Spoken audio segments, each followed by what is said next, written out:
Hey everyone, today we're going to be talking about how to beat jet lag in your infants and younger children. I realize that over the summer, there's a lot of travel, sometimes across many time zones. And for our little ones, it tends to be harder. Even as adults, we experience jet lag and it doesn't feel pleasant. The good thing is that most children tend to adjust relatively quickly within a few days, but then those few days could be really tough. And so, here today, I want to just present some thoughts about or some tips that would help your child beat or adjust to jet lag sooner.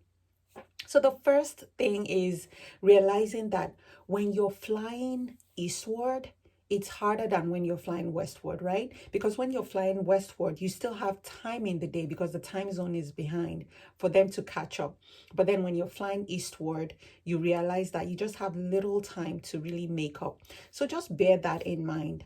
The other thing that you should consider is the timing of the flight in relation to when you arrive at the new time zone. So, ideally, especially if you have a long flight, it may be better for you to take an overnight flight. So that way they sleep as much as possible in the plane. So, now what tips can we come up with? Or what tips did I come up with? The first is you really want to start them well rested. So you don't want to travel across time zones with a sleep deprived child. So several days before, really making sure they're getting enough sleep, they're well hydrated, they're well fed. That's something that's very important. The second thing is move towards the light. So, for instance, when you get to your destination and it's morning, it's not as much as possible you want to avoid taking a nap. You want to adjust as soon as possible, meaning spend time outside as much as possible earlier in the day when you're at your new time zone. So that's something that could be very helpful.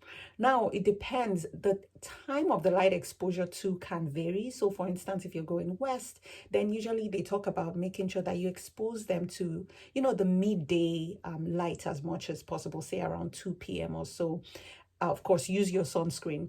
But if you go east, then that light exposure should probably occur much earlier in the day. But essentially, adapt to the new environment as soon as possible. Then the third thing is you want to adjust your meal times accordingly. So, we have that internal clock really, or circadian rhythm, which is really what gets misaligned when you travel across time zones. And there are different things that affect that internal clock. One of the strongest is light. Light is one of the biggest cues to our internal clock, which is why I talk about exposing your child or exposing yourself to light. The other is meal times. So even though you are at a destination and it's breakfast, meanwhile it's lunch or dinner at home, don't feed them steak for breakfast. Just adapt to the meal times as quickly as possible. And when you're doing that again, making sure you stay hydrated, because those symptoms of jet lag, the discomfort, sometimes people have a lot of belly complaints, some nausea and things like that. Really making sure that they stay as hydrated as possible. Another tip is make sure that you feed them the things they like, the things they enjoy. So whether it's snacks they enjoy, just make sure you have access to that as much as is possible. Then the next thing is you want to limit naps as much as you can.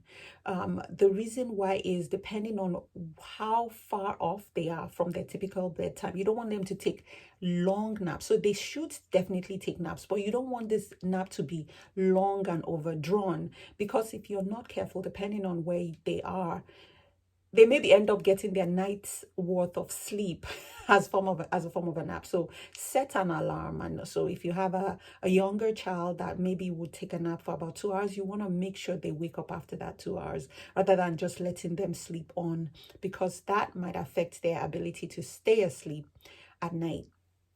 Then another alternative, I've lost count right now, so just flow with me, is having sleep accessories, whatever it is that they tend to like to sleep with. So whether it's a stuffed animal, their favorite set of crib sheets that they like, a white noise machine that's portable if you can, and things like that would help. Also, find a way to make sure that you're blocking out any external light as much as possible. So sometimes that may look like bringing some painter's tape just to tape around where there could be light coming in through the window, or a black trash bag, whatever that looks like.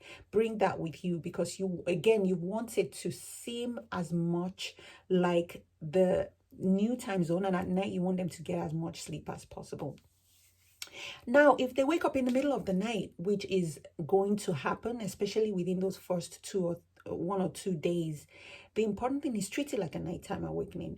Bear in mind, though, that they're waking up at night may mean it's morning or lunchtime at home, but in your new destination, you really want to try to still get them to adjust as quickly as possible. So while you respond to their awakenings, treat it like a nighttime awakening. If they're really hungry for the first 1 or 2 days, you can give them a small snack, keep the lights dim, and try to get them back to sleep as soon as possible.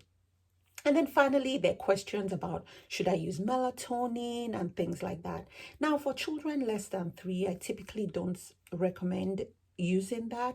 For older children, especially if they're like teenagers, you can give melatonin, but then you have to be very careful about the timing of the melatonin. This is where discussing this with your physician would be helpful, because there's a way that if you give melatonin, it may actually make it harder for them to fall asleep, depending on what time it is in relation to their internal clock. In adults, melatonin is definitely useful in treating jet lag, especially as a disorder. But with children, you really want to be cautious about taking it, especially in younger children. So those are a few tips I recommend to consider when you want to prevent jet lag and to sort of preemptively get ready to make sure that you and your child have the best vacation possible. And so if this has been helpful, I would like it if you comment, share, like this video, and let me know how it helped to you. Let me know what experiences you had on your trip. And then another thing is, if you're a mom who is exhausted all the time because you are so sleep deprived, either because your kids are not sleeping, or we have issues with, boundaries, or work, or life as we know it is getting in your way of good sleep, I offer some coaching to help you move from exhausted, drained, and sleep deprived to thriving and living your fullest potential. And so you can get in touch with me using the link in the show notes. And until next time, I hope you rest well.